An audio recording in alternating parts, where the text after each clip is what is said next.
Barry Gibb finally tells the truth about Kenny Rogers. Barry Allen Crompton was Barry Gibb's real name. Gibb on September in the Isle of Man on January 1, 1946.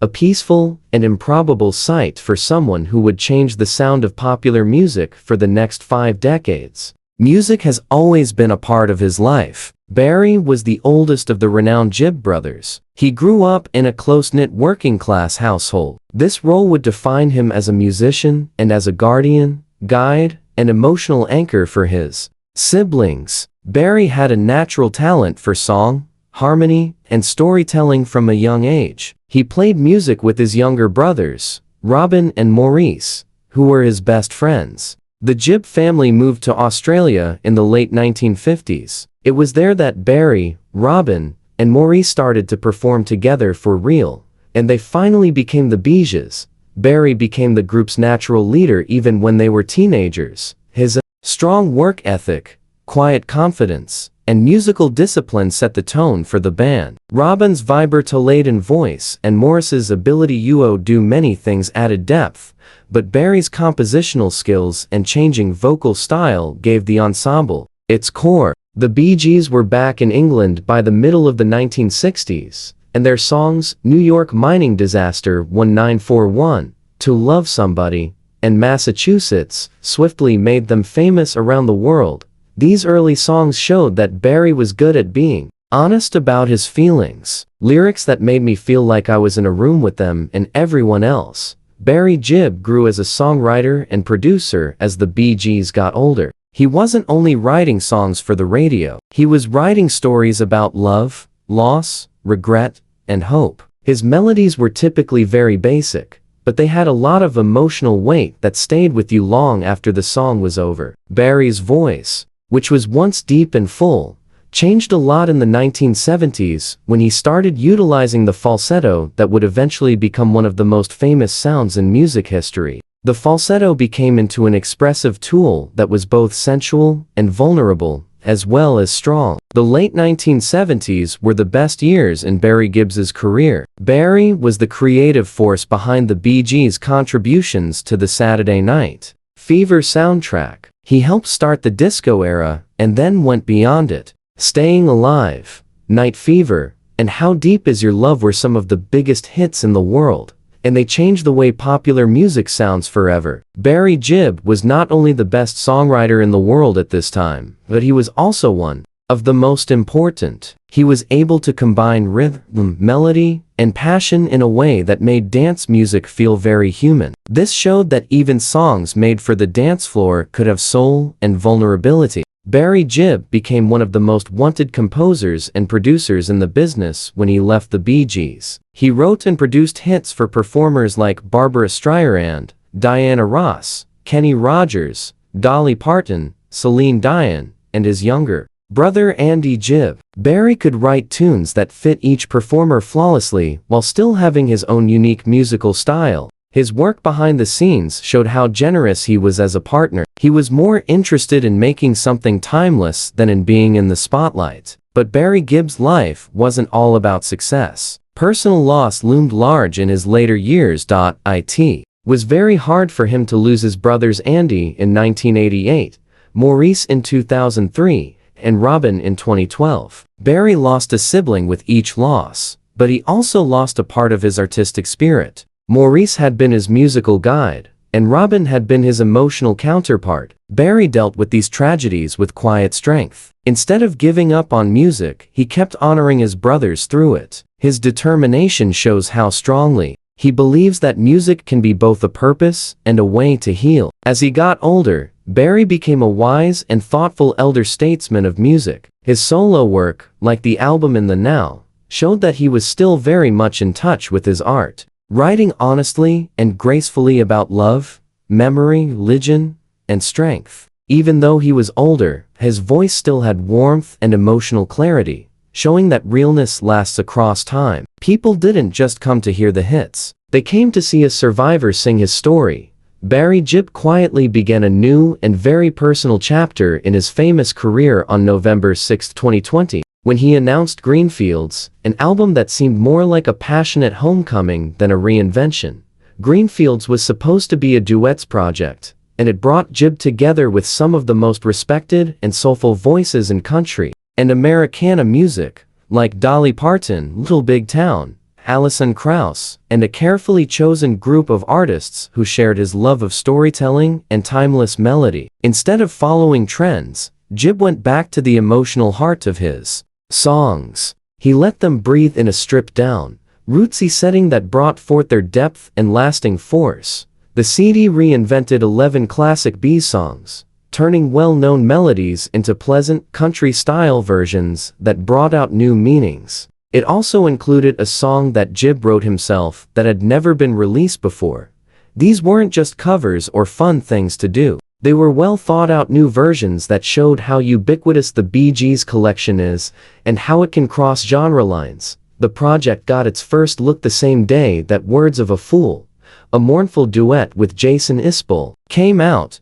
Gibb wrote the song in 1986 for an album that never came out. It ultimately found its moment decades later, when it resonated with a sense of contemplation, maturity, and emotional honesty that only time can provide. Greenfields was warmly praised as both a tribute to Barry Gibb's songwriting history and proof that he was prepared to keep changing even after more than 50 years in the business. In December 2023, Gibb won one of the highest accolades in American culture, the 46th Annual Kennedy Center Honors, which showed how much he still means to people. The moment was a strong confirmation of his contributions to music, not only as a singer, but also as one of the most successful and emotionally resonant songwriters of all time. Instead of resting on his laurels, Gibb shifted his attention to the pre-production of the long-awaited Bee Gees biopic in 2024, where he served as executive producer. With Barry's direct involvement,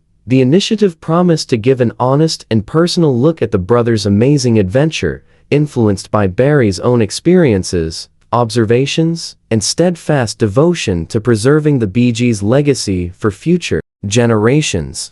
Gibb's personal life was just as intense and emotional as his music. It began with a young marriage that had all the promise and delicacy of first love. He married Maureen Bates on August 22, 1966.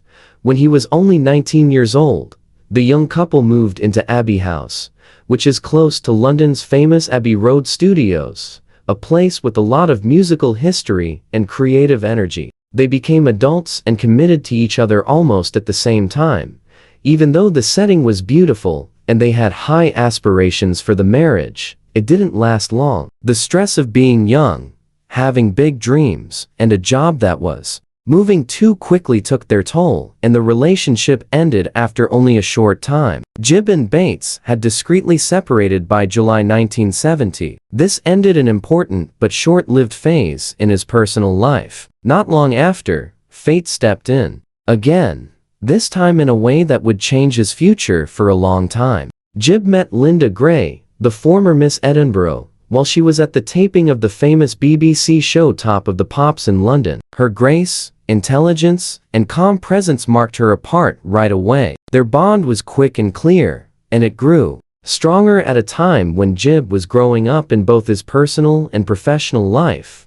They got married on his 24th birthday, September 1, 1970. This was the start of a new relationship and the start of a lifelong collaboration. Gibb and Linda worked together to make a strong, close-knit family that was the emotional center of his existence. They had 5 kids, one of them was Stephen, and later had 8 grandkids. This made a legacy that went well beyond music and popularity. Even though he was an international sensation, Gibb was very devoted to his family. He often said that Linda gave him the stability and grounding he needed to deal with the ups and downs of being in the public eye. In 2009, the couple made another big choice together.